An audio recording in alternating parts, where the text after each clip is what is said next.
시편 141편 1절입니다. 페이지 수로는 구약 905쪽 정도 됩니다.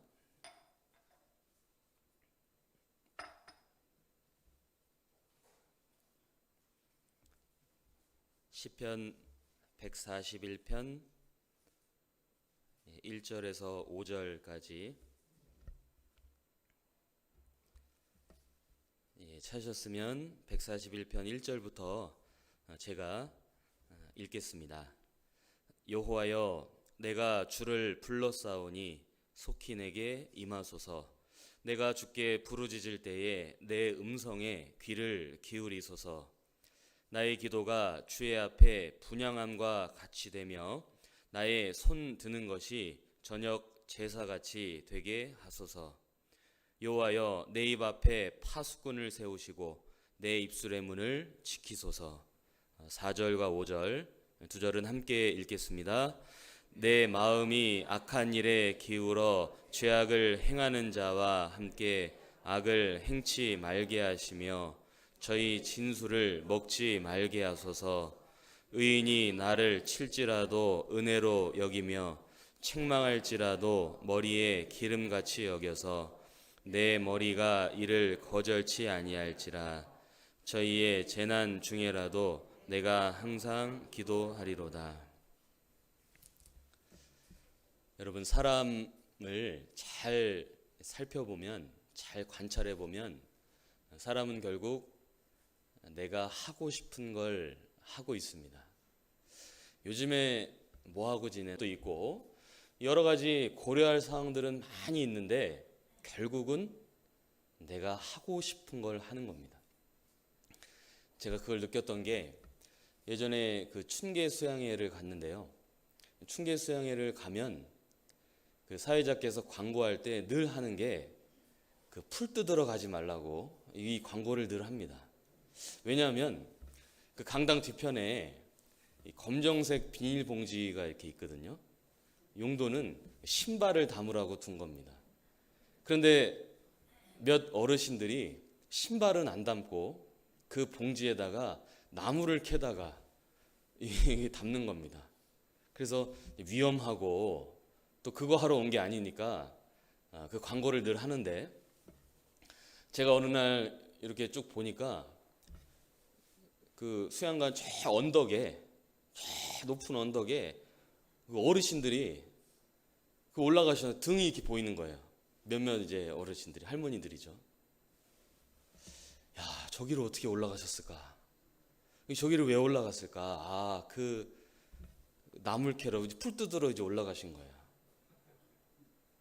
제가 그거 보면서 느낀 게, 그렇구나. 사람은 결국은 자기가 하고 싶은 거를 하는 거구나. 만약에 저보고 가서 그 뜯어오라고 저는 절대 안 갑니다. 저는 그거 하고 싶지 않거든요. 사람은 뭐 힘드냐 안 힘드냐 뭐 이런 게 다 떠나서 내가 하고 싶은 걸 하는 겁니다. 대화를 나눠보면 이런 얘기를 많이 하죠. 요즘에 너무 바쁘다고, 너무 바빠서 시간이 없다고. 그런데 생활을 들여다보면 본인이 하고 싶은 건 다 하고 있습니다. 특히 우리가 이제 전도 집회 앞두고 같이 한번 말씀을 들어보자고, 집회를 참석해보자고 권유를 하죠. 그러면 대부분이요, 바빠서 거기 갈 시간이 없다고, 들을 시간이 없다고. 근데 사실 생활을 들여다보면 내 생각에는 별로 필요 없는 데는 시간을 많이 쓰고 있거든요. 구원받는 것도 마찬가지입니다. 우리가 집회 때 많은 분들이 나와서 말씀을 듣지만 결국엔 누가 구원받습니까? 구원받고 싶은 마음이 있는 사람이 받는 겁니다. 강사가 설교를 아무리 잘하고 뭐 자료를 잘 보여주고 밥이 맛있고 환경이 좋아도 내가 구원받고 싶은 마음이 없으면 절대 못 받습니다. 구원받고 싶은 마음이 있는 사람이 깨닫는 겁니다. 신앙생활도 마찬가지죠. 누가 신앙생활을 잘할까요? 잘하고 싶은 마음이 있는 사람이 결국은 하는 겁니다. 여러분, 이 얘기를 다르게 한번 표현해 보면 결국은 마음 문제라는 겁니다. 결국은 마음이 어떠하냐에 따라 구원도 받는 거고 신앙생활도 연결이 되는 겁니다. 그래서 뭐가 중요합니까? 이 마음이 너무너무 중요한 겁니다. 그런데 이 사람의 마음이라는 게 참 신기한 게 마치 이 고무줄처럼 신축성이 있는 겁니다. 고무줄은 늘어나기도 하고 줄어들기도 하잖아요. 마찬가지로 사람의 마음은 어떨 때는 정말 이렇게 넓어질 때 마음이 이렇게 넓어진 것 같을 때도 있지만 또 어떨 때는 너무 마음이 좁아질 때도 있습니다. 마음이 너무나 이렇게 똑바를 때, 바를 때도 있지만 어떤 때 보면 내 마음이 굉장히 삐뚤어져 있는 경우도 있죠. 마음이 정말 부드러울 때도 있지만 어떤 때는 마음이 이렇게 딱딱한, 성경의 표현으로는 강팍해져 있는 내 마음을 볼 때가 있습니다. 이 마음이 참 신기한데 이 마음을 어떻게 하냐가 중요하기 때문에 성경에 이 마음에 대한 말씀들이 많이 있는 겁니다. 그래서 대표적으로 우리 잘 알고 있는 잠언 4장 23절에 무릇 지킬 만한 것보다 더욱 내 마음을 지키라 하셨죠? 왜 마음 지키라 하셨을까요? 지켜야 될 것도 많잖아요. 건강도 지켜야 되고 재산도 지켜야 되고 가족도 지켜야 되고 지킬 거 많은데 왜 그 무엇보다 마음 지키라고 했습니까? 마음을 지켜야 건강도 지킬 수 있고 재산도 지킬 수 있고 가족도 지킬 수 있잖아요. 그러니까 무엇보다 마음을 지키라 말씀하셨죠. 또 고린도후서 6장에 보면 마음을 넓히라, 보답하는 양으로 마음을 넓히라 이런 말씀도 있습니다. 왜 마음 넓히라 하셨습니까? 마음이 자꾸 좁아지거든요. 이런저런 이유로 마음이 자꾸 좁아지니까 그러지 말고 마음을 넓혀라. 당시 이제 고린도 교회 성도들도 마음이 좁았거든요. 그러니까 사도 바울을 막 책망하고 비난했잖아요. 판단하고 네가 정말 사도냐. 근데 그게 바울이 뭘 잘못해서가 아니라 그들의 마음이 좁아져 있으니까 그러지 말고 보답하는 양으로 마음을 넓히라. 또 신약 서신절을 읽다 보면 자주 등장하는 말씀이 마음을 같이 하라.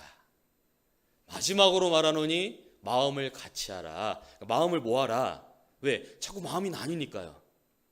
그러지 말고 마지막 때 정말 마음을 모아라. 같이 하라. 이런 말씀도 있죠. 그런데 오늘 여기 성경에 보니까 사람의 마음에 저울이 하나 들어있다는 것을 발견하게 됩니다. 여기 141편 4절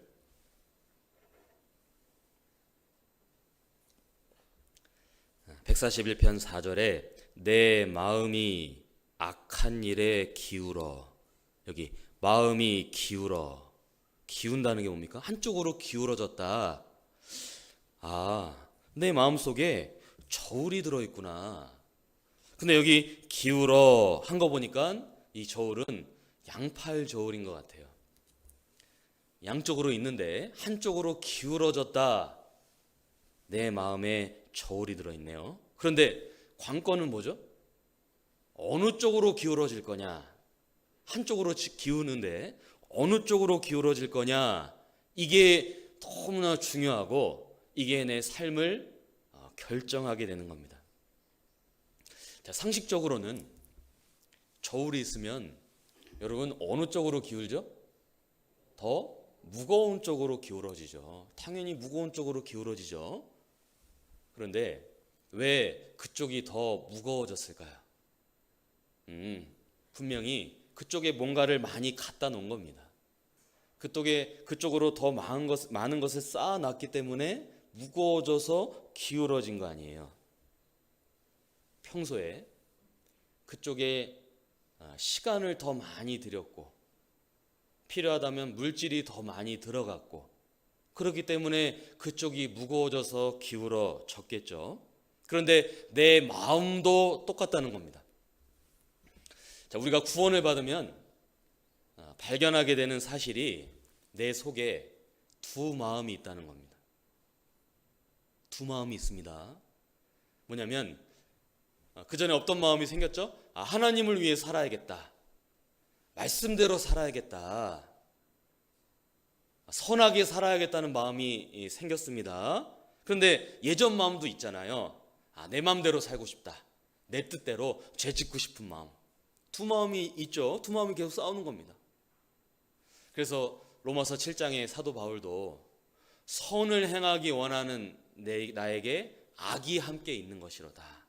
그래서 공고한 자로다. 그 갈등이 있었잖아요. 우리도 그 마음이 있죠.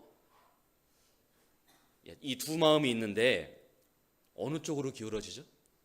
요즘에 내가 더 관심을 많이 갖고 있는 쪽, 내가 더 생각을 많이 하고 있는 쪽, 그러다 보니까 시간을 더 많이 들이고 있는 쪽, 또 어느 쪽으로 더 기울어져 있습니까? 그쪽이 하나님 보시기에 선한 쪽입니까? 악한 쪽입니까? 그쪽이 하나님을 기쁘시게 하는 쪽입니까? 하나님을 슬프시게 하는 쪽입니까? 이것을 우리가 돌아봐야 됩니다.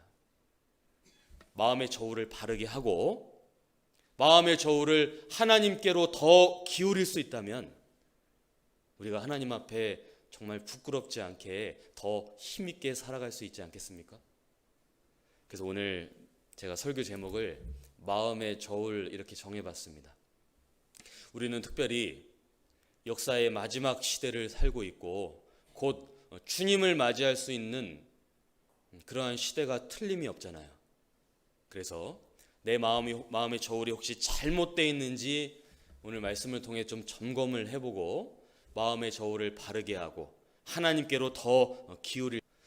도대체 어떤 상황이었길래 지금 이런 기도를 하고 있을까? 그래서 먼저는 이 다윗의 처한 상황 살펴보고 내가 처한 상황하고도 한번 적용을 좀 해보는 겁니다. 그리고 그 다음에는 내 마음이 언제 이 악한 쪽으로 마음이 기울어질까? 어떠한 경우들이 있는지 또 한번 생각해보고 또 내 마음의 저울이 지금 잘못되어 있다면 생활 속에 어떠한 증상이 나타나고 있는가 또 한번 보고 그리고 계속 그렇게 살 수는 없잖아요. 마음의 저울을 어떻게 하면 좀 바르게 할 수 있을까? 마음의 저울을 바르게 할 수 있는 그 방법도 몇 가지 생각을 해보고 마지막으로는 이제 내 마음의 저울을 하나님 편으로 더 좀 적극적으로 기울어지는 그러한 삶까지 시간 안에서 좀 살펴보겠습니다. 여기 141편 4절 다시 보면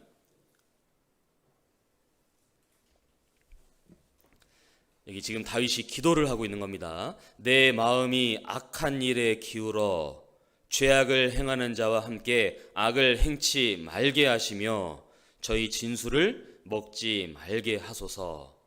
여기 그렇지 말게 하소서 하고 기도하고 있죠. 도대체 다윗이 어떠한 상황이었길래 이러한 기도를 하게 됐을까? 이 5절을 보면 짐작을 할 수 있습니다. 5절에 의인이 나를 칠지라도 은혜로 여기며 책망할지라도 머리에 기름같이 여겨서 다윗이 의인이 나를 치는 상황도 있었고 또 책망을 받는 그런 상황도 있었는데 그 상황에 처하다 보니까 마음이 자꾸 악한 쪽으로 기울어지려고 하니까 그러지 말게 해달라고 지금 기도하고 있잖아요. 여러분 다윗이 언제 의인이 나를 치는 경험을 했죠? 생각해 보면 이 다윗은 하나님의 기름 부음을 받았는데 그리고 나서 골리앗을 쓰러뜨렸잖아요. 그런데 이 전쟁에서 돌아왔을 때 여인들이 노래를 불렀는데 사울을 칭찬한 게 아니라 다윗을 칭찬했죠. 그때부터 이 사울이 다윗을 미워하고 다윗을 죽이려고 10년 동안 따라다녔잖아요. 그런데 여러분, 사울이 누굽니까? 사울도 기름 부음 받은 자거든요. 근데 그 왕인 사울이 나를 죽이려고 10년 동안 따라다닌 거예요. 여기 의인이 나를 칠지라도. 그런 상황을 다윗이 실제 겪은 거죠. 다시 말하면 다윗은 잘못한 게 없는 겁니다. 그런데 누가 날 죽이려고 그러고 나를 해하려고 그러고, 그것도 기름 부음 받은 사람이. 이러한 상황에 처하다 보니까 다윗도 10년 동안 도망다니면서 얼마나 힘들었겠어요. 마음의 저울이 자꾸 기울어지려고 하는 상황을 다윗이 겪은 겁니다. 내가 잘못한 게 없는데. 또 여기 책망할지라도, 다윗이 언제 책망을 받았죠? 그러다가 결국 다윗이 어쨌든 왕이 됐습니다. 그리고 다윗이 왕이 된 이후에는 승승장구 늘 승리했죠. 그런데 다윗에게 게으름이 들어왔어요. 남들 다 전쟁 나가고 있는데 혼자 성에 남아서 늦잠을 잤죠. 그러다가 간음죄를 짓게 되고, 이 간음죄를 가리려고 살인죄도 짓게 됐고, 죄를 지은 겁니다. 물론 사람의 눈은 좀 가리는 것처럼 보였지만 하나님이 다 보고 계셨잖아요. 그래서 나단 선지자를 보내서 다윗을 책망하죠. 당신이 그 사람이라. 다윗은 책망을 받았습니다. 그때 아마 다윗의 마음도 또 이렇게 좀 안 좋은 쪽으로 기울어질 수도 있잖아요. 그러니까 그러지 말게 해달라고 지금 기도를 하고 있는 장면인 겁니다. 그런데 이게 여러분 생각해 보면 다윗만 그런 게 아니라 나도 그렇잖아요. 나도 이러한 상황들을 겪을 때가 있는 겁니다. 예를 들면 내가 구원받은 이후에는 이제 하나님 뜻대로 살려고 하는데, 말씀대로 살려고 하는데 나를 괴롭히고 나를 핍박하고 나를 힘들게 하는 일들이 생기는 겁니다. 내가 구원받기 전에는 뭐 이런 일을 겪지 않았죠. 그런데 이상하게 구원받은 이후에 내가 뭘 잘못한 게 아닌데, 나는 그냥 하나님 뜻대로 살려고 한 건데 불이익을 당할 때도 있고 해를 입을 때도 있고 욕을 먹기도 하고, 그런 일들이 있는 겁니다. 그럼 구원받고 나면 전도하고 싶잖아요. 특히 가족이면. 말씀 들어보자고. 여러분, 전도 왜 합니까? 너 잘 되라고 하는 거잖아요. 그렇죠? 듣는 사람 잘 되라고 하는 거잖아요. 근데 이제 그 마음을 몰라주고 나를 비난하고 욕하고, 나는 잘못한 게 없는데 그런 일들을 겪을 때가 있는 겁니다. 그러다 보니까 때로는 가정에서, 직장에서도 이렇게 불이익을 당하고 내가 손해를 보게 되고, 그러면 물론 달게 받고 정신 차리면 좋은데 또 내 마음이 이렇게 안 좋은 쪽으로 또 기울어질 때도 있는 겁니다. 막 불평도 나오고 원망도 하게 되고. 우리도 그러한 상황을 겪을 때가 있잖아요. 하지만 우리도 다윗처럼 그러한 상황임에도 불구하고 하나님, 내 마음의 저울을 지켜주시옵소서, 내 마음의 저울을 바르게 할 수 있게 해달라고, 정말 그러한 마음이 우리에게도 있지 않습니까? 다윗이 지금 그러한 상황을 겪고 있는 겁니다. 그러니까 한번 생각을 해보죠. 그러면 우리는 언제 내 마음이 좀 이렇게 악한 쪽으로 기울어질까? 언제 내 마음의 저울이 잘못될까? 자, 첫 번째로, 코도 하나고 입도 하나인데 눈은 두 개입니다. 왜요? 볼 게 많거든요. 그런데 꼭 봐야 될 게 있고 보지 말아야 될 게 있는데, 이거를 바르게 안 하면 죄를 짓게 됩니다. 죄를 내가 언제 짓냐 분석해 보면요, 시작은 보는 거였어요. 만약 안 봤으면 죄를 안 지을 수도 있는데, 보다 보니까 이게 발전돼서 죄를 짓습니다. 그러니까요, 이 보는 게 너무너무 중요한데, 만약 잘못된 거를 보고 있고 하나님 슬프시게 하는 거에 내가 주목하고 있다면 마음의 저울은 틀림없이 잘못되는 겁니다. 그래서 우리 아이들이 부르는 이 복음성가 가사 중에요, 내 눈이 보는 것을 조심해, 내 눈이 보는 것을 조심해. 위에 계신 주께서 다정스레 보시네. 내 눈이 보는 것을 조심해. 근데 이거는 뭐 아이들한테만 해당되는 게 아니잖아요. 우리도 마찬가지죠. 어른들도 똑같습니다. 요즘에 내가 무엇을 보고 있는가? 어디에 내가 주목하고 있는가? 만약 악한 일에 주목하고 있다면, 죄 짓는 쪽으로 주목하고 있다면 마음의 저울은 틀림없이 잘못되어 있는 겁니다. 여러분, 우리가 그리스도인으로서 마땅히 주목할 게 있고 주목하지 말아야 될 게 있죠. 신앙생활 누가 잘합니까? 주목할 거는 주목하고 주목하지 말아야 될 건 안 하는 사람이 신앙생활을 잘하는 겁니다. 근데 뭐가 문제죠? 주목해야 되는 건 그렇게 주목을 안 해요. 주목하지 말라는 건 또 그렇게 주목을 하는 겁니다. 그러니까 신앙생활이 어렵고 잘 안 되는 거예요.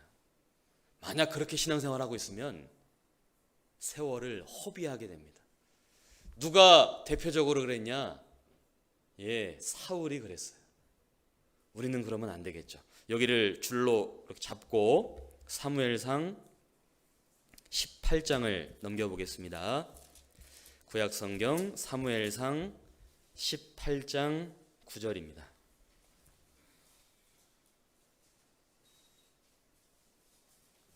사무엘상 구약 438쪽 사무엘상 18장 9절.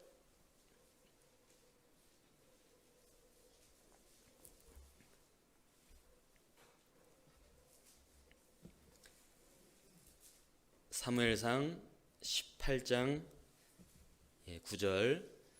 9절 한 절을 함께 읽겠습니다. 그날 후로 사울이 다윗을 주목하였더라. 자, 이게 무슨 장면입니까? 전쟁에서 돌아왔는데 앞에 여인들이 노래를 불렀죠. 사울의 죽인 자는 천천히요, 다윗은 만만이로다. 누가 더 잘했다는 거죠? 다윗이 잘했다는 거죠. 자, 사울이 이 노래를 듣고 마음이 어땠습니까? 불쾌했어요. 심히 화가 났습니다. 그날 후로 사울이 다윗을 주목하였더라. 그때부터 사울이 다윗을 주목했죠. 아니, 주목하는 것만 끝나는 게 아니라 그때부터 10년 동안 다윗 죽이려고 쫓아다니잖아요. 왕인데 뭐 한 겁니까? 헛수고 하는 겁니다. 헛일을 하는 거죠. 불필요한 일에 세월을 낭비했어요. 왜요? 사울이 다윗을 주목하였더라. 여러분, 지금 사울이 누구를 주목해야 될 때입니까?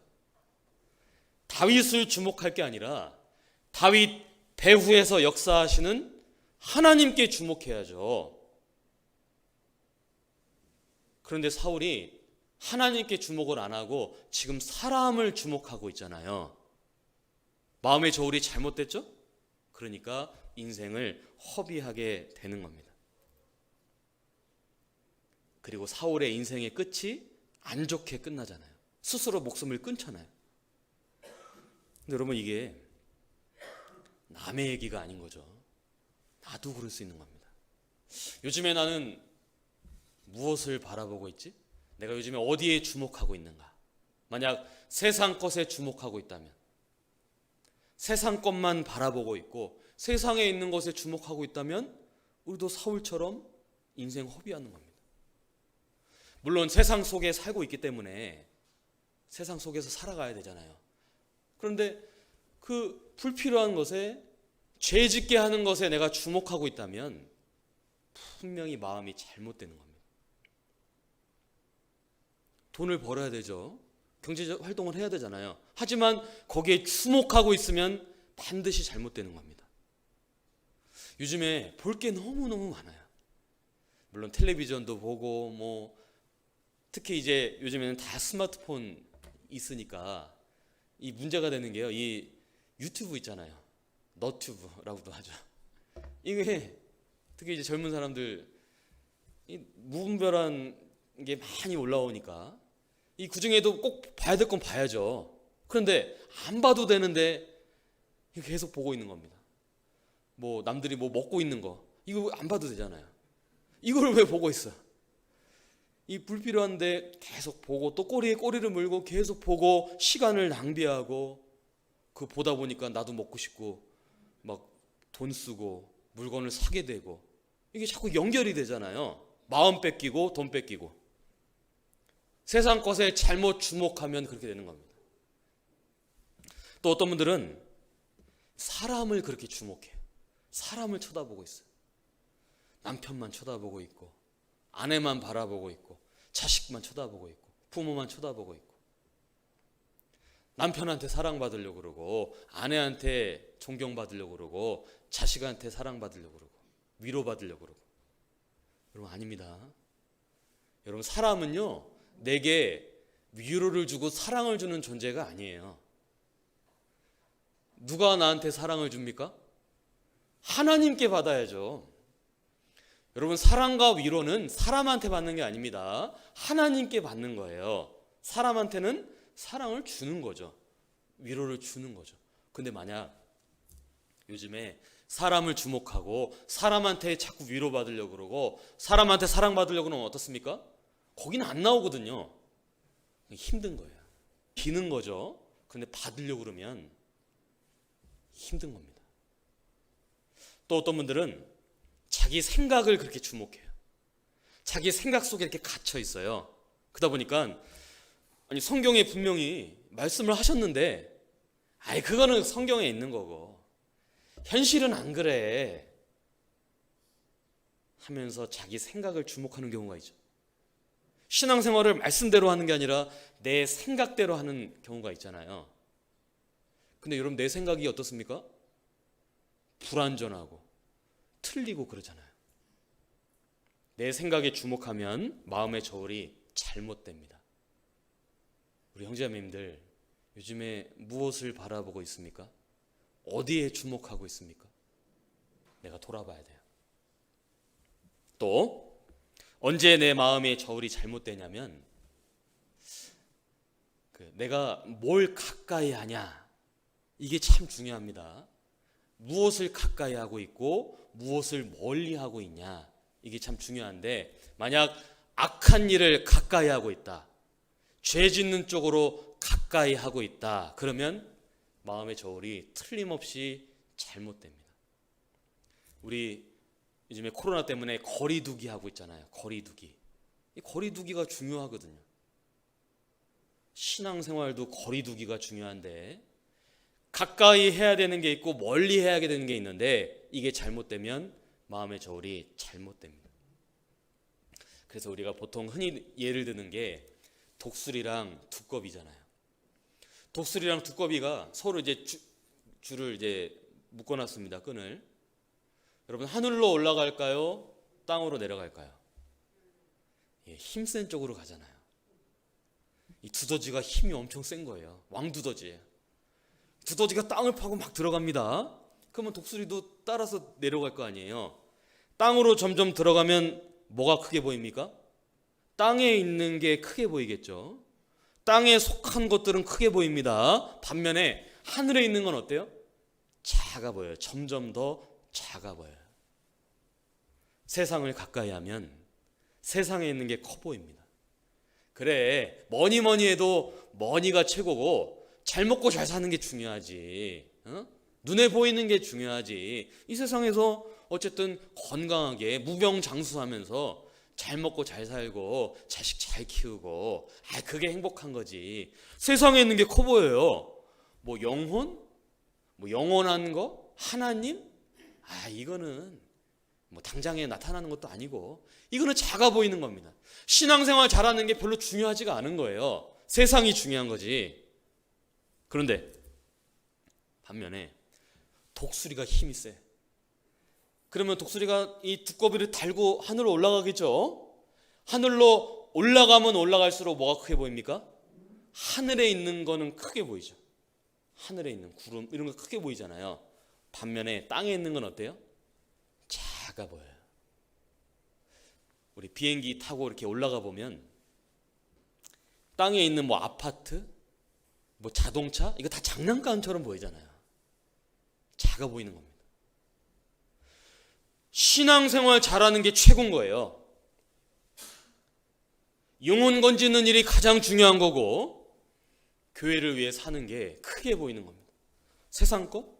물론 있어야죠. 돈도 있어야 되고 집도 있고 건강해야죠. 근데 그거는 둘째인 거예요. 그건 작아 보여요.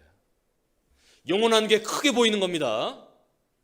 내가 무엇을 가까이 하고 있냐, 이게 신앙생활에 중요한데 만약 이 부분이 잘못되면 마음의 저울도 잘못 기울어지는 겁니다. 그런데 정말 주의해야 될 것 중에 하나가 이게 있습니다. 여기 고린도 전서, 신약성경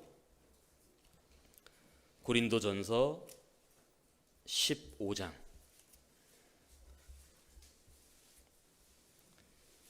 고린도 전서 15장 33절. 신약 283쪽입니다.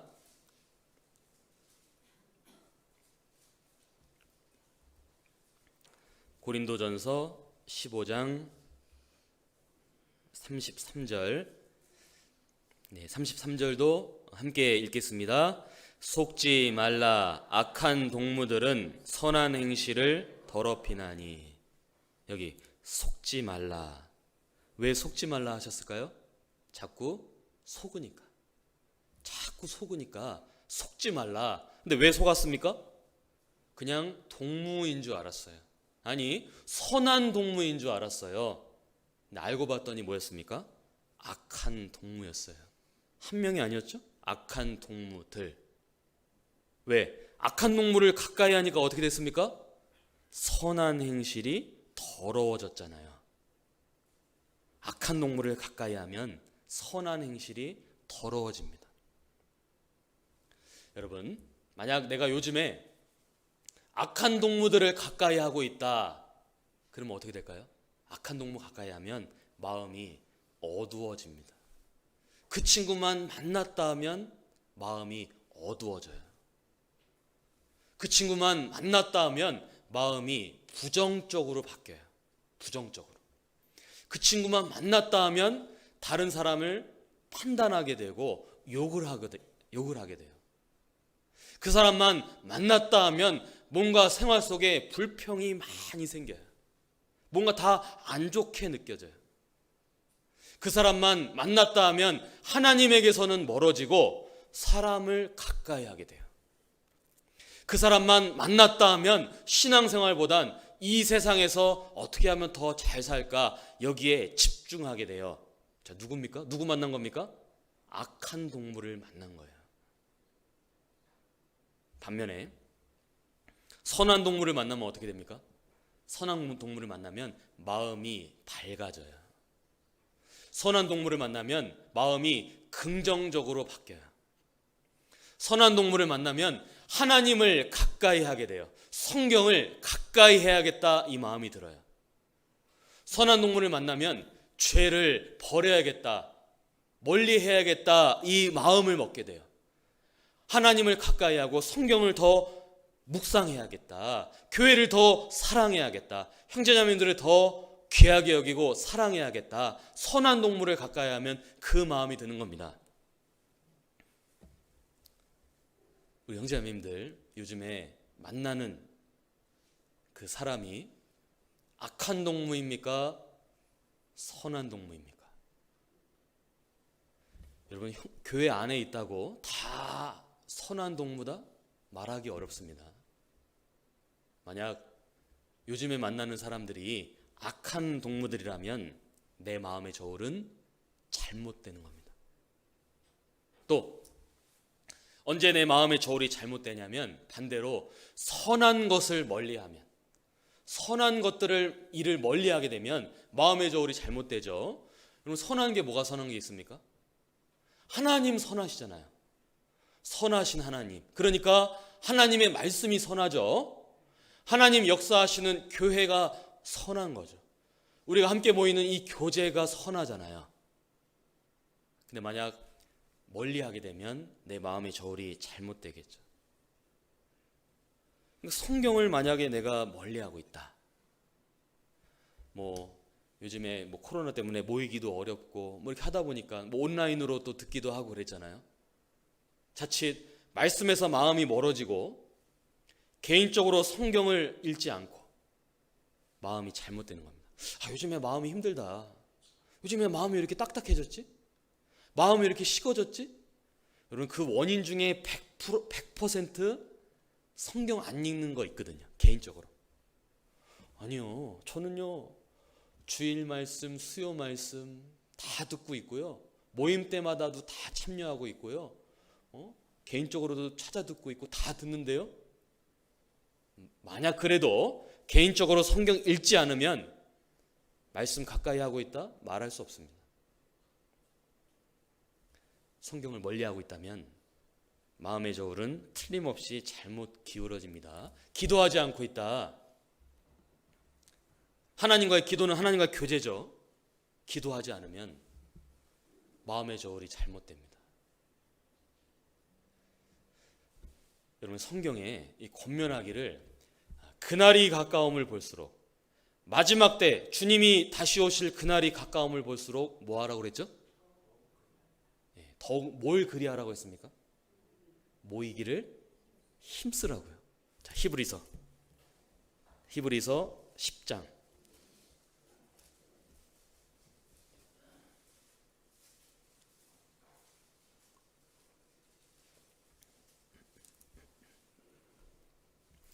신약 363쪽 히브리서 10장 24절. 히브리서 10장 24절. 서로 돌아보아 사랑과 선행을 격려하며 모이기를 패하는 어떤 사람들의 습관과 같이 하지 말고 오직 권하여 그날이 가까움을 볼수록 더욱 그리하자. 여기 그날이 가까움을 볼수록, 지금 우리 시대죠? 더욱 그리하자. 더욱 뭘? 모이기를 힘쓰자. 안 모이려고, 모이다가도 안 모이려고 하는 사람들처럼 하지 말고 그날이 가까움을 볼수록. 아마 정말 이 말씀 속에요, 이 코로나 시대도 들어있는 것 같아요. 하나님 그거 아셨을 거 아니에요. 아시고 말씀하신 거죠? 더욱 그리하자. 물론 우리가 지킬 거 지켜야죠. 우리 다 거리두기 다 지키고 있잖아요. 마스크 쓰고 있고. 지킬 건 지키지만 모이기를 힘쓰는 건 맞는 겁니다. 그렇게 말씀하셨으니까. 근데 또 어떤 분들은 잘 됐다 싶어가지고 안 모여야지. 뭐 다중 그 시설 가지 말래잖아. 모이기를 패하자. 이렇게 할 수도 있잖아요. 성경대로 어떻게 됩니까? 모이기를 힘쓰는 게 맞는 거예요. 지킬 건 지키되. 근데 만약에 그렇지 않다, 그렇지 않으려고 한다 그러면 마음의 저울은 틀림없이 잘못되는 겁니다. 만약에 요즘에 내 마음의 저울이 잘못 기울어져 있다 그러면요, 나타나는 증상들이 있어요. 어떤 증상들이 나타날까요? 우리 시작할 때 찾았던 141편 다시 보겠습니다. 141편 4절.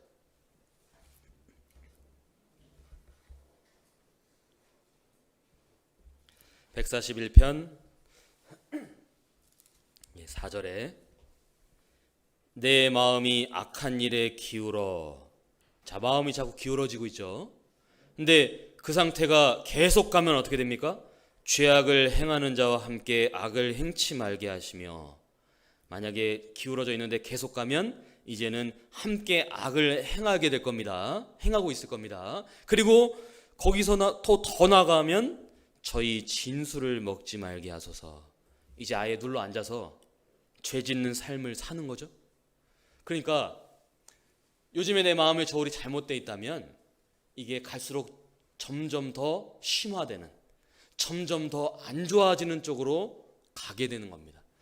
이 마음의 저울이 잘못되어 있어도 빨리 이제 바르게 하면 되는데 그렇게 안 하고 두면 계속 더 안 좋아지는 쪽으로 아예 눌러 앉는, 정말 이러다 보면 교제에서도 멀어지고 교회에서 떨어질지도 몰라요. 갈수록 안 좋아지는 쪽으로 분명히 증상이 나타날 겁니다.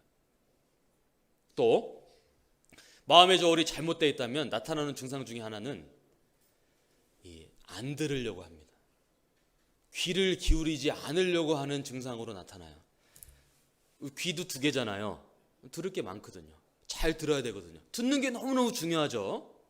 그런데 마음의 저울이 잘못되어 있으면 앉아는 있지만 자꾸 안 들으려는 쪽으로 증상이 나타납니다. 그런데 역사 가운데도 보면 누가 그랬냐면 이스라엘이 그랬거든요.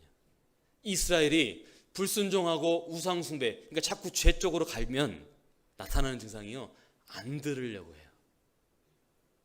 하나님께서 선지자들을 계속 보내죠. 외치잖아요. 안 들어요. 자, 예레미야 찾아보죠. 예레미야 25장, 구약 1089쪽, 예레미야 25장 3절.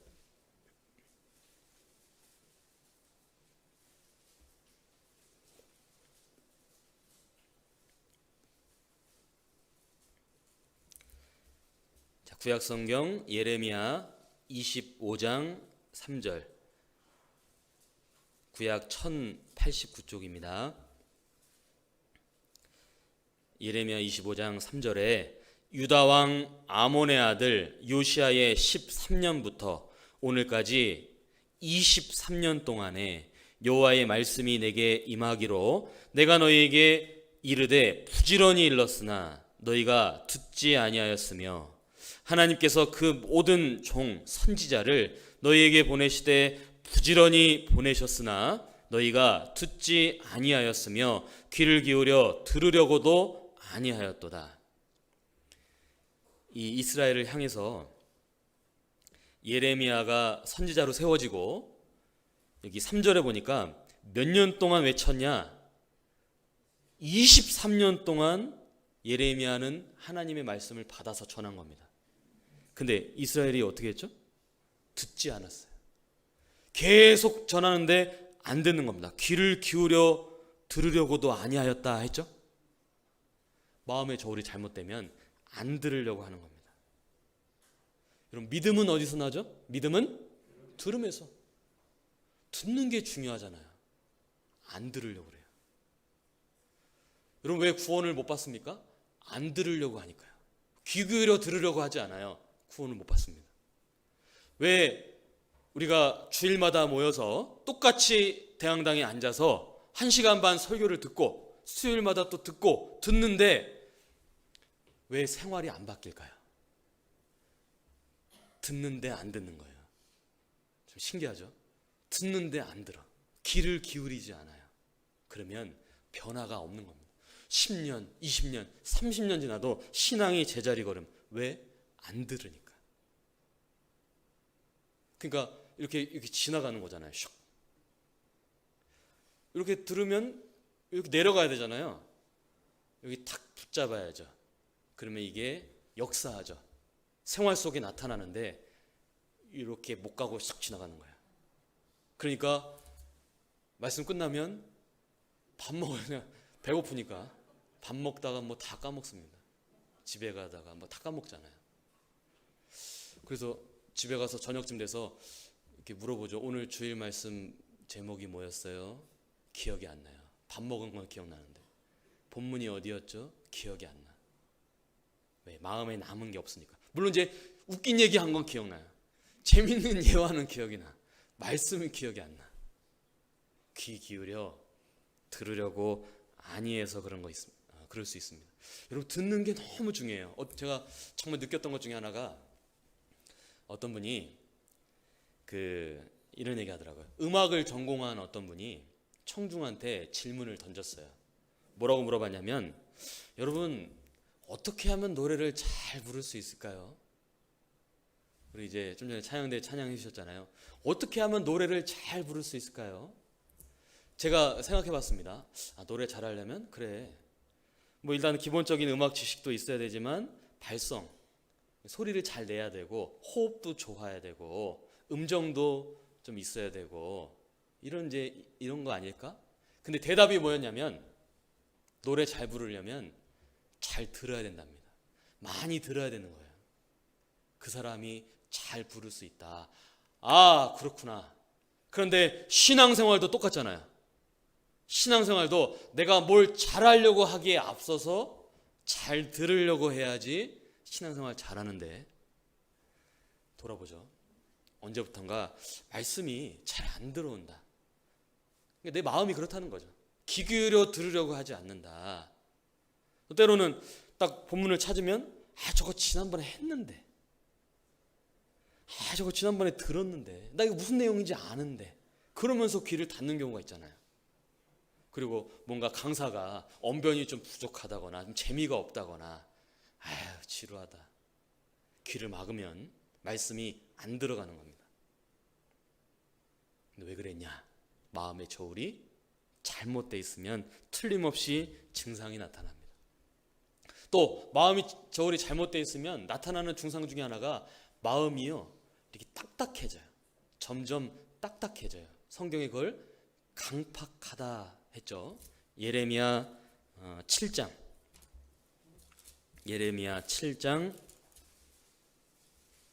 24절.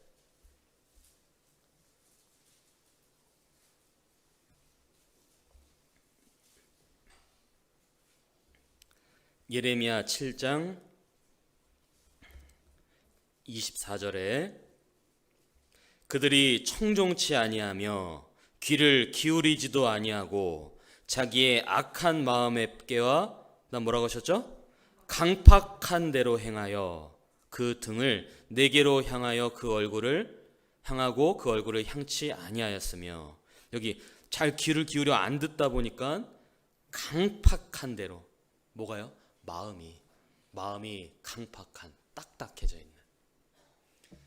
그 복음서에 보면 씨 뿌리는 비유 있잖아요. 거기에 첫 번째 땅이 길가는 씨를 뿌렸는데 새가 와서 먹었다 했죠. 왜요? 길가는 딱딱하니까 씨가 안 심기잖아요. 사람의 마음이 그렇다는 겁니다. 마음이 딱딱해지면 말씀의 씨앗이 안 심겨지죠. 마음의 저울이 잘못되면 틀림없이 마음이 강팍해지고 갈수록 딱딱해지고 뭔가를 받아들이지 않으려는 태도로 점점 나아가는 겁니다. 근데 왜 이렇게 강팍해졌을까? 왜 이렇게 딱딱해졌을까? 여러분, 이 길을 이렇게 자꾸 밟잖아요. 밟으면 부드러운 땅도 어떻게 됩니까? 딱딱해지죠. 자꾸 밟으니까. 마음을 언제 강팍해지냐? 자꾸 죄를 허용하면, 죄와 자꾸 타협하면 마음이요, 밟듯이 점점 단단해지고 딱딱해져서 안 들어가는 겁니다. 죄를 자꾸 허용하면. 근데 그리스도인이요, 큰 죄는 안 짓잖아요. 그럼 갑자기 우리가 누구 죽일 겁니까? 뭐 은행 강도를 할 겁니까? 이런 건 안 하잖아요. 그런데 이 작은 죄는 쉽게 허용하거든요. 이 정도는 뭐 이것마저 안 할 수는 없잖아. 작은 죄를 허용하다가 마음이 딱딱해져요. 그래서 예전에 이 어떤 집사님께서 그 드라마 있잖아요. 드라마 중에 사극을 그렇게 좋아하셨대요. 사극을. 대하 드라마. 근데 이 사극이 유독 그 토요일 날 밤 시간에 했답니다. 밤 시간. 그러니까 이걸 이제 토요일 날 밤에 늦게까지 이제 보신 거예요. 이제 시간이 늦으니까 피곤하잖아요. 이제 주무시고 다음 날 이제 일찍 교회를 나온 겁니다. 교회 왔는데 아침에 이제 일찍 모임을 하는데 이 목사님께서 그 집사님께 집사님 기도해 주세요 부탁하니까 이 집사님이 예 전하. 왜 그랬어요? 사극을 많이 봤어. 튀어나오는 거죠. 사극도 내가 못 보냐. 작은 것처럼 보이지만 이 TV 같은 것도요, 불필요한 거, 드라마, 특히 드라마가 그렇죠. 자꾸 보다 보면 재밌잖아요. 재밌습니까? 허용하게 되죠. 근데 신기하게 마음이 안 좋아져요. 어두워져요. 여러분 TV 드라마 재밌게 보고 야 그래 내가 성경 이제 읽어야지, 그 마음이 안 들잖아요. 마음이 이렇게 이미 어두워지고 나도 모르게. 그래서 마음이 이렇게 자꾸 강팍해지는 겁니다. 작은 죄를 허용하다가. 그러한 증상이 나타나고, 그리고 여기 24절 그 끝부분에 있는 것처럼 강팍한 대로 행하여 그 다음에 등을 네게로 향하고 그 얼굴을 향치 아니하였으며, 하나님께 완전히 등 돌리는 쪽으로 가는 겁니다. 증상이 하나님께 너무 멀어지는 쪽으로, 하나님과 반대되는 방향으로. 성경에 누가 그랬습니까? 요나가 그랬잖아요. 요나 니느웨로 가서 외쳐라 하니까 요나가 니네 사람 싫었거든요. 미웠거든요. 그러니까 다시스 완전히 반대로 갔죠. 등 돌린 겁니다. 물론 그러다가 광풍을 만나서 뭐 바다에 빠지게 되고 물고기 뱃속에 들어가고 막 우여곡절을 겪었잖아요. 근데 우리도 마음의 저울이 점점 잘못되면 하나님을 바라보지 않고 하나님께 등 돌리고 다른 걸 자꾸 바라보고 있는 겁니다. 우리 형제자매님들 혹시 그러한 증상들이 요즘에 나타났습니까? 내 마음의 저울이 잘못되어 있는가 봐야 돼요. 그런데 설령 내가 지금까지 그렇게 살아왔다 하더라도 계속 그렇게 살면 안 되잖아요. 혹 저울이 삐뚤어졌어도 얼른 바르게 하고 하나님께로 더 기울여야 맞지 않겠습니까? 그럼 어떻게 하면 내 마음의 저울을 바르게 할 수 있을까요? 우리 시작할 때 이 다윗이 마음의 저울을 바르게 하려고 애를 많이 쓴 겁니다. 그래서 우리도 다윗을 통해서 좀 배워보죠. 우리 시작할 때 찾았던 시편 141편 1절 보겠습니다.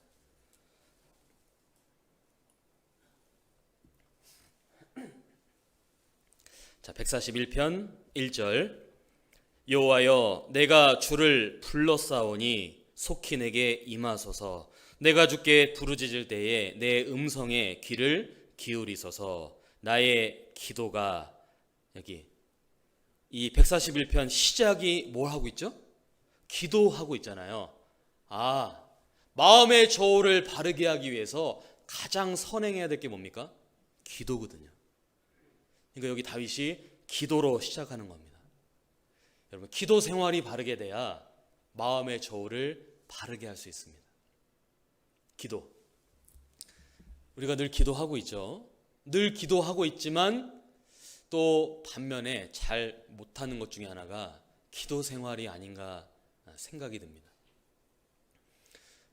물론 밥 먹을 때도 기도하고 수시로 정해서 기도를 하고 있지만 또 한편으로는 정말 어렵고 또 부족한 것 중에 하나가 기도가 아닌지 몰라요. 만약에 내가 기도 생활이 좀 잘못되어 있다, 그러면 어떻게 될까요? 여러분, 기도는 하나님과 교제하는 거잖아요. 하나님과 서로 이제 교제하는 거죠. 그런데 기도를 안 하면 교제가 없죠. 그럼 하나님과 멀어지잖아요. 우리 가족들도, 같이 사는 가족들도 서로 대화가 없으면 어떻습니까? 같이 살기는 하는데 이렇게 멀어지거든요. 마찬가지로 하나님과의 기도가 없으면 멀어져. 하나님이 멀게 느껴져요. 요즘에 하나님이 이게 좀 멀게 느껴진다. 기도 생활에 문제가 있는 겁니다.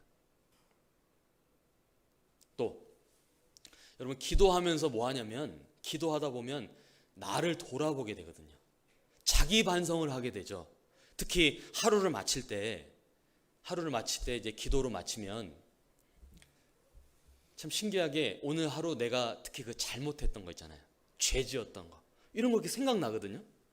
하나님이 생각나게 해주시죠. 왜? 반성하라고, 돌이키라고, 내일은 그렇게 살지 말라고. 그러면요, 기도하면서 주님, 내가 오늘 부끄럽게 정말 이렇게 살았는데 내일은 그렇게 살지 않겠습니다. 변화되어 살겠습니다. 기도하게 되잖아요. 그런데 기도 생활이 없으면 어떻게 됩니까? 나를 돌아보는 시간이 없죠. 자기 반성을 안 하게 되죠. 그러니까 내 문제를 잘 몰라요. 문제가 있는데 잘 몰라. 문제가 없는 것처럼 생각을 합니다. 그런 경우가 있죠. 주변에는 다 알아. 다른 사람들은 다 아는데 본인만 몰라. 근데 그렇다고 그거를 이렇게 직접적으로 말해주기는 어렵잖아요. 안타까운 상황들이 있죠. 내가 그럴 수 있다는 겁니다. 만약 기도 생활이 잘못되면 자기 문제를 몰라요. 10년, 20년 지나도 만약에 그게 없다면 신앙이 제자리 걸음, 아니 후퇴하게 되는 겁니다. 만약에 그런 증상이 있다면 내가 기도 생활이 잘못되어 있는 거 아니냐, 여러분 그걸 틀림없이 돌아봐야 돼요. 그런데 여기 다윗이요, 여기 1절 중간에 내가 주께 뭐 할 때요? 부르짖을 때. 다윗이 그냥 기도한 게 아니라 여기 부르짖었잖아요. 여러분 기도하는 거랑 부르짖는 거랑은 뭐가 다릅니까? 무슨 차이가 있죠? 예, 간절함이 들어가 있는 겁니다. 부르짖는다는 것 속에는 간절한 게 들어가 있는 거예요. 다윗은 이 마음의 저울을 지키고 바르게 하기 위해서 하나님께 부르짖은 겁니다. 간절히 기도한 겁니다. 우리도 우리의 마음의 저울을 지키기 위해서, 바르게 하기 위해서 정말 하나님께 부르짖어야 돼요. 간절한 기도. 제가 그것을 느꼈던 것 중에 하나가, 제가 아이가 둘이 있는데요, 저희 둘째 아이가, 아들이 여기 얼굴에 물사마귀가 났어요. 물사마귀가. 근데 이게 시간이 지나니까 이렇게 번지더라고요. 퍼지더라고요. 그래서 안 되겠다 해서 피부과를 같이 갔습니다. 피부과에 가서 진료를 받는데 의사 선생님이 이거 이제 째야 된다. 그래서 그 옆에 이제 간호사한테 갔더니 하얀색 크림을 이렇게 발라주는 거예요. 그게 마취하는 크림이더라고요. 아프니까 크림을 이렇게 발라주고 40분 있다 오세요, 그런 겁니다. 나와서 이제 기다리는데 저희 큰애가 전에 이걸 해봤거든요. 물사마귀 째는 걸. 그래서 둘째한테 너 이제 큰일 났다. 너 이제 엄청 아플 거야. 이거 하나씩 다 째는데 이거 엄청 아파. 저희 둘째가 그 말을 듣자마자 눈시울이 붉어져요. 눈물을 흘리는 겁니다. 걱정돼서. 아플까 봐. 그래서 제가 옆에서요, 아니야, 안 아플 거야. 마취도 했잖아. 이거 괜히 했겠어? 이거 하면 안 아플 거야. 그리고 분명히 이거 다 끝나고 나면 에이 별거 아니었네, 그렇게 얘기할 거야. 걱정할 거 없어. 제가 아무리 얘기해봐야 저희 애는 무서운 겁니다. 어느덧 40분이 흘렀습니다. 다시 들어갔어요. 들어갔더니 간호사께서 누우라고 그래요. 저희 애가 누웠습니다. 그리고 제가 저희 아이의 손을 이렇게 잡고 있었어요. 이 간호사분이 핀셋 같은 걸 가져오더니 이거 하나하나 이렇게 째는 거예요. 하나하나. 너무 아프겠더라고요, 제가 보기에도. 그런데 놀랍게 저희 아이의 얼굴에 미동이 없어요. 막 뭐 소리를 지른다든지, 뭐 아프다고 한다든지, 찡그린다든지 이렇게 해야 될 것 같은데 얼굴에 미동이 없는 거예요. 다만 너무 아파 보일 때는 제 손을 꽉 잡더라고요. 그렇게 다가 꽉 잡았다가 이제 다 끝나고 나와서 제가 물어봤어요. 안 아팠어? 그랬더니 아팠대. 근데 아팠는데 왜 이렇게 전혀 티를 안 냈어? 그랬더니 저희 아이가, 그래서 제가 아빠 손을 꽉 잡았잖아요. 자, 그 얘기를 듣는데 제가 그 생각이 들었습니다. 그리스도인은 주님이 그 손을 잡아주시잖아요.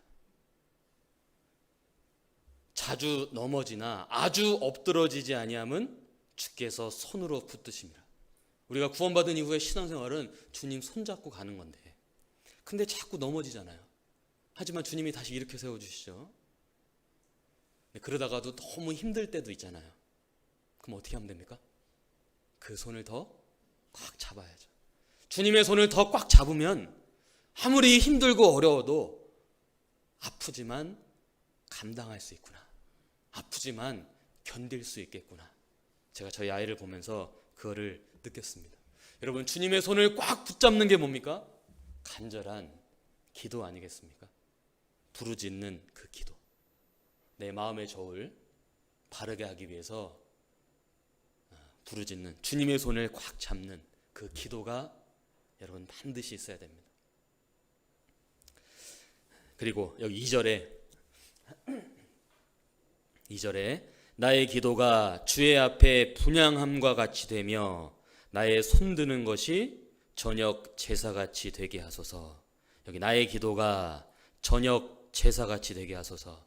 이스라엘 백성들이 과거에 아침 저녁으로 번제를 드렸잖아요. 제사를. 이제 그 향이 하나님께 올라가죠. 요한계시록에 보면 기도라고 했잖아요. 특히 여기 저녁 제사같이 했으니까, 아침에 일어나서도 기도하지만 하루를 마칠 때 돌아보는 기도 있잖아요. 그 기도가 있어야 우리의 마음의 저울을 바르게 할 수 있을 겁니다. 그리고 두 번째로 이 마음의 저울을 바르게 하기 위해서 3절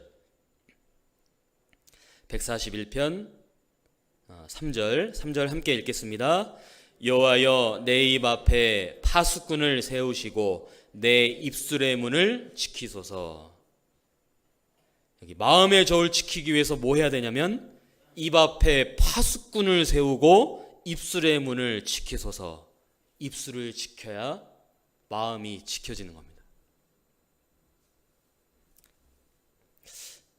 이 말이 중요하잖아요. 말을 어떻게 하냐. 여러분 그럴 때 있습니까? 살다 보면 분이 올라올 때가 있잖아요. 화가 올라와. 그런데 말을 하고 싶었는데 참았어. 말을 안 했어. 지나고 보면 그 분이 삭혀져 있고 화가 물러가 있고, 지나고 보면 에이 뭐 또 그럴 것도 아니었는데, 근데 어떤 때는 분이 올라오는데 못 참았어. 입술로 뱉은 거예요. 한 거예요. 화를 못 이기고 막 있는 대로 소리를 내는 겁니다. 그러다 보면 말을 하다 보니까 화가 더 나네. 특히 자매님들, 말을 안 했으면 괜찮은데 말을 하다 보니까 감정이 더 올라오고 화가 더 나는 경우가 있잖아요. 그러니까 어떻게 해야 돼요? 내 입 앞에 파수꾼을 세우고 입술의 문을 지켜야지 마음의 저울도 지켜지는 겁니다. 말 한마디에 따라서 내 신앙도 영향이 있고 듣는 사람에게도 엄청난 영향이 가잖아요. 말 한마디만 잘해도 영혼을 건질 수 있죠. 말 잘못하면 복음을 막을 수도 있는 겁니다. 그렇죠. 그러니까 이 마음 저울 지키기 위해서 어떻게 해야 됩니까? 입술 지켜야 돼요. 시편 여기 34편 찾겠습니다. 시편 34편 12절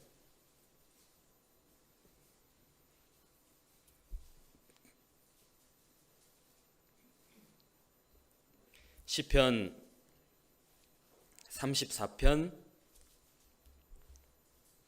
12절에 생명을 사모하고 장수하여 복받기를 원하는 사람이 누구뇨? 내 혀를 악에서 금하며 내 입술을 괴사한 말에서 금할지어다. 여기 생명을 사모하고 장수하여 복받기를 원하는 사람이 누구뇨? 정말 원하냐? 정말 복받기를 원하냐? 그렇다면 13절에 혀를 악에서 금하고 입술을 괴사한 말에서 금할지어다. 입술 지켜라. 말 조심해라. 그 말하는 거잖아요. 우리가 특히 그리스도인이기 때문에 정말 더 중요한 겁니다. 이 말하는 거. 가족들에게도, 자녀들에게도, 형제자매들에게도, 또 내가 전도해야 될 그 대상들에게도 입술을 지켜야 돼요. 이런 거죠. 꼭 해야 될 말은 하고 하지 말아야 될 말은 안 하고, 그러면 되는 겁니다. 전도의 말, 감사의 말, 위로의 말 해야죠. 안 할 말은 안 해야죠. 그래야 마음의 저울이 지켜지는 겁니다. 근데 입술 지켜야 된다, 파수꾼, 이거 많이 들었잖아요. 근데 몰라요. 오늘 집회 끝나자마자 또 밥 먹다가 또 막 안 하시겠지만, 근데 왜 이걸 우리가 모르는 건 아닌데 정작 생활 속에 그렇게 나타나지 않을까요? 이것도 사실 마음 문제인 겁니다. 정말 그러기를 원하는 마음이 있다면 지키려고 노력할 거예요. 막 이 사이로 이게 막 빠져나오려고 하는데 목구멍으로 막 이렇게 올라갔다 내려갔다 해도 지키려고 할 겁니다. 기도할 겁니다. 그런데 이게 무슨 내용인지 알지만 뭐 꼭 그렇게 해야 돼? 야, 그렇게 참다가 암 걸려. 다 죽어. 그러니까 나는 뱉을 거야. 이 사람은 결국은 또 그렇게 하는 겁니다. 우리는 그러지 말아야겠죠. 그리고 특히 말할 때요. 이 말할 때 이 말이 맞는 말이냐 틀린 말이냐가 안 중요합니다. 어떤 분 이렇게 말하는 분들이 있어요. 내가 뭐 틀린 말 했어? 물론 그 말 자체는 맞아요. 하지만 그 맞는 말일지 몰라도 듣는 사람에게는 유익이 안 될 수 있고 덕이 안 될 수 있고 은혜가 되지 않을 수 있는 겁니다. 내가 생각하는 그 말이 아무리 맞는 말이어도 덕이 안 되고 유익이 안 되고 은혜가 안 되면 안 해야 돼요. 그렇죠? 그래야 말도 바르게 할 수 있는 겁니다. 전도할 때도 마찬가지고. 전도할 때요. 야, 너 그러니까 넌 그냥 지옥이야. 이런 말 하면 안 되는 겁니다. 가족 중에 신앙생활 잘 못하는 사람에게 너 그렇게 할 거면 교회 나오지 마. 그 진짜 안 나옵니다. 그런 말은 진짜 하면 안 되는 거예요. 말을 정말 조심하게 할 필요가 있는 겁니다. 다시 시편 141편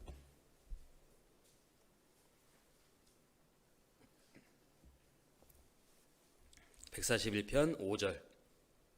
자, 마음을 지키는 것 세 번째로 마음의 저울을 바르게 하기 위해서 5절에 의인이 나를 칠지라도 무엇으로 여기죠?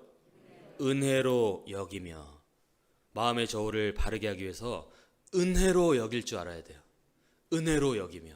그런데 어떤 분은 그래요. 아니, 만약 죄인이 나를 치는 거면 뭐 죄인이니까 악인이니까 뭐 그럴 수 있습니다. 그런데 의인이 나를 치는데요?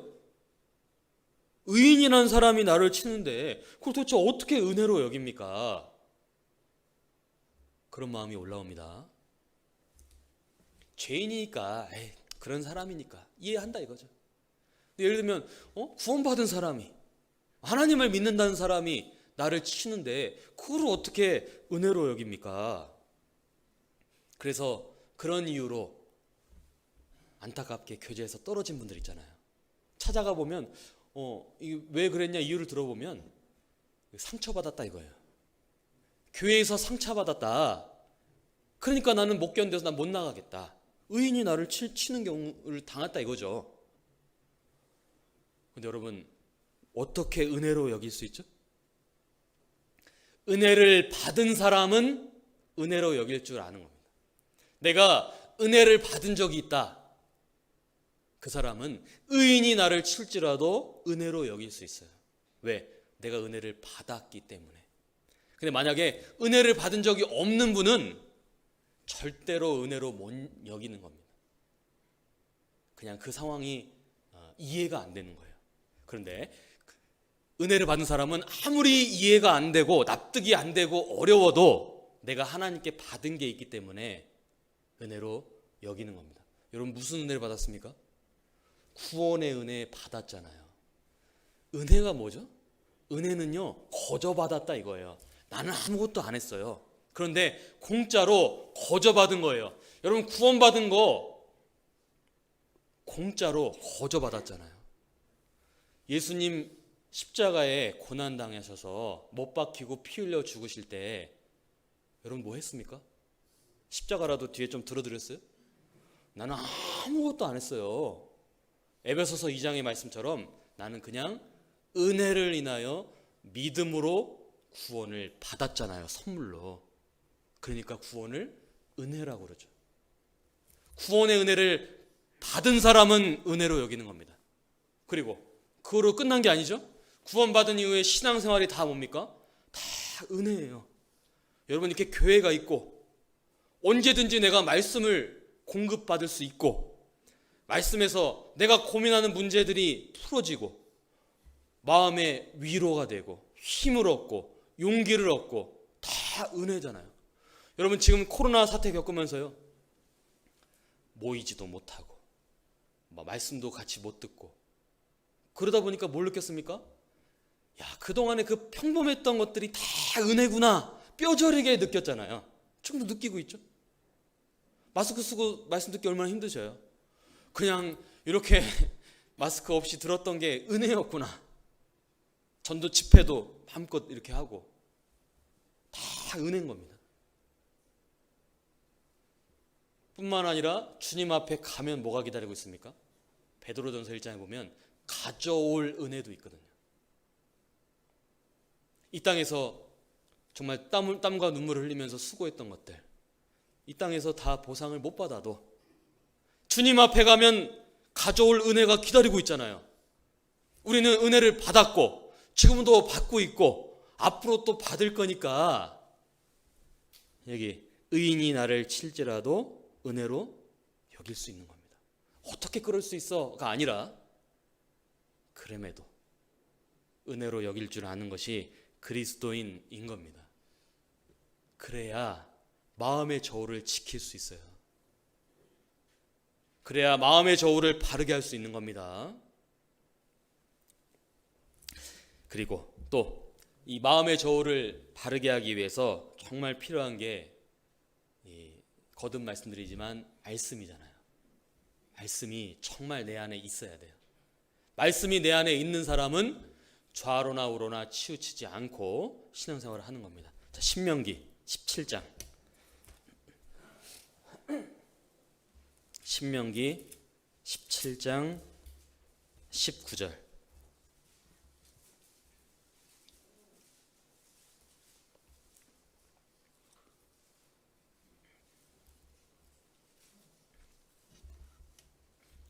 신명기 17장 구약 289쪽 신명기 17장 19절. 평생에 자기 옆에 두고 읽어서 그 하나님 여호와 경외하기를 배우며 이 율법의 모든 말과 이 규례를 지켜 행할 것이라.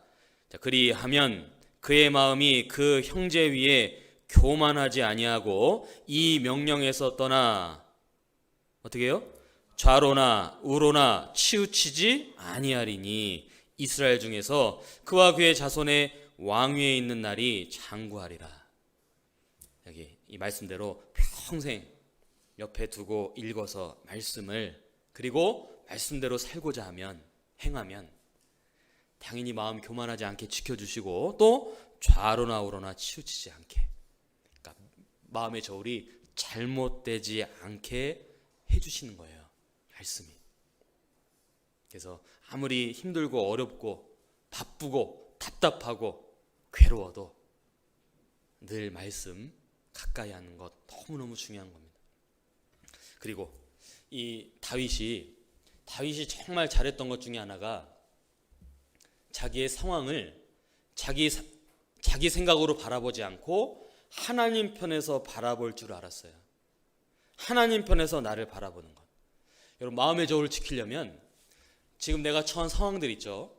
내 관점에서 보지 말고 한 발짝 물러서서 하나님 편에서 바라봐야 되는 겁니다. 그러면 지킬 수 있어요. 우리 성경이 잘 아시는 것처럼 이스라엘이 홍해를 건너고 광야 지날 때 마실 물이 없어서 힘들었잖아요. 근데 물이 나왔는데 마라 쓴물이었죠. 그러니까 막 불평하잖아요. 근데 뭐가 기다리고 있습니까? 엘림이 기다리고 있죠. 그러면 하나님 편에서 바라봤으면 코스잖아요, 이렇게. 그러면 불평 안 할 수도 있는데 자기 생각만 가지고 눈앞에 있는 환경만 보니까 불평하고 원망했잖아요. 우리도 똑같다는 겁니다. 지금 내가 경제적으로 어려울 수도 있고 몸이 아플 수도 있고 가족들과의 뭔가 관계에 문제가 있을 수도 있고 사람들과의 인간관계가 어려울 수도 있고 여러 가지 어려움이 있잖아요. 마치 쓴 물을 마시는 것처럼 괴로울 수도 있는데, 그런데 하나님 편에서 내 상황을 바라볼 줄 알면 어떻습니까? 다 과정이고 다 지나가는 것이고 또 우리는 천국이 기다리고 있잖아요. 진짜 좋은 거. 그러니까 하나님 편에서 보면 어떻습니까? 마음의 저울을 지킬 수 있고 바르게 할 수 있는 겁니다. 그래서 그 학교 다닐 때 국어 시간에 배웠던 것 중에 하나가요. 그 소설 같은 거 보면 그 그 1인칭 주인공 시점이 있고 그 3인칭 전지적 작가 시점, 뭐 어렵게 표현하지만 이런 거죠. 그 나는 나 중심으로 쓴 책이 있고 이제 제 3자 입장에서 이렇게 쓴 책이 있잖아요. 신앙생활 누가 잘합니까? 1인칭 주인공 시점을 하는 사람은 신앙생활 잘 못해요. 간증하면 늘 아픈 거, 힘든 거, 누가 나 괴롭힌 거, 이거 얘기하다 끝납니다. 3인칭 주인공 시점으로 신앙생활하는 사람은 물론 아프죠. 힘들고 어렵지만 하나님 편에서 나를 바라보려고 하기 때문에 견디고 그 가운데 교훈을 받고 또 힘을 얻는 겁니다. 그래서 내 상황을 하나님 시점에서 좀 바라보려고 하자. 그래야 마음의 저울을 바르게 할 수 있는 겁니다. 그리고 이제 마지막으로 우리가 잘못 기울어진 마음의 저울 바르게 해야 하잖아요. 그리고 그냥 바르게 했다고 만족하면 안 되고 어떻게 해야 됩니까? 하나님 쪽으로 더 기울여야죠. 하나님 편으로 더 적극적으로 마음의 저울이 기울어질 수 있도록 우리의 남은 시간들을 살아가야 될 겁니다. 여기 마지막으로 시편 119편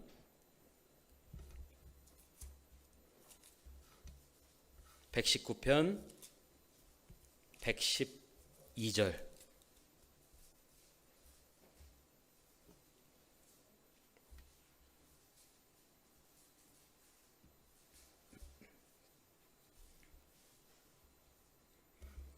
시편 119편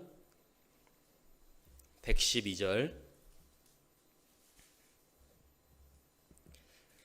네, 119편 112절 찾으셨으면 함께 읽겠습니다. 내가 주의 율례를 길이 끝까지 행하려고 내 마음을 기울였나이다. 여기 내 마음을 기울였나이다. 어느 쪽으로요? 주의 율례를, 하나님의 말씀을 길이 끝까지 행하려고. 우리가 그래야겠죠? 어느 쪽으로 마음을 기울여야 됩니까? 하나님이 내게 주신 말씀대로 길이 끝까지 행하려고. 비록 이 마지막 시대 코로나 바이러스 때문에 혼란스럽고 불안정하고 불확실하고 어려운 시대를 사는 것 틀림없지만 그거는 내가 어떻게 할 수 없으니까. 그럼에도 불구하고 그 가운데 내가 하나님 내게 주신 말씀대로, 내가 이 땅에 사는 목적대로 길이 끝까지 행하려고 내 마음을 기울여야 될 겁니다. 세상에서도 얘기하죠. 그 전으로 돌아가진 않을 거다. 그렇죠. 그렇다고 해서 옛날이요. 언제까지 그러고 있을 겁니까? 의미가 없습니다. 인정하고 이건 내가 어떻게 할 수 없으니까. 하지만 이 코로나 시대에도 내가 어떻게 신앙생활 할 거냐, 어떻게 복음을 전할 것이냐, 어떻게 믿음을 지킬 것이냐, 여기 말씀대로 길이 끝까지 행하려고 우리의 마음을 기울여야 될 겁니다. 그래서 우리의 마음의 저울이요, 하나님 편으로 더 기울어지다가 주님 오셔서 주님 앞에 가면 얼마나 좋겠습니까? 얼마나 기쁘고 감사하겠습니까? 만약에 이쪽으로 기울어져 있는데 주님 오시면 아이고 어이구나, 얼마나 후회할까요? 그래서 오늘 이 마음의 저울 제목으로 말씀을 이제 드렸는데요. 개인적으로 늘 돌아보고 어느 쪽으로 있는가, 그리고 바르게 하기 위해서 오늘 이제 드린 말씀들 꼭 생각을 해보고 생활 속에 적용해서 우리 형제자매님들 주님 앞에 더 귀하게 살아갈 수 있으면 좋겠습니다. 예, 기도하겠습니다. 아버지 하나님 감사합니다. 저희에게 이 귀한 성경을 내려주셔서 말씀으로 교훈받고 또 힘을 얻을 수 있게 해주셔서 감사합니다. 우리에게 주신 말씀으로 우리의 마음을 돌아보고 또 마음을 바르게 할 수 있는 기회를 주심에 감사드립니다. 이 마지막 시대에 더욱 깨어서 우리에게 맡기신 일들 최선을 다해서 감당할 수 있게 도와주시옵소서. 우리 강화교회 늘 함께 해주시고 또 담임 목사님 중심으로 모든 성도님들 한마음 한뜻이 되어서 주님을 위해서 복음을 전하며 더 귀하게 살아갈 수 있게 붙들어 주시옵소서. 계획되어 있는 또 대집회 앞서 행해 주시고 구원받기를 사모하는 영혼들 불러주시고 열매 맺는 귀한 역사로 나타내 주시기를 바랍니다. 우리의 남은 시간들 주님의 손길에 모든 것을 의지하며 언제나 우리를 사랑하시는 예수님 이름으로 기도드렸습니다. 아멘. 네, 찬송가 413장, 찬송가 4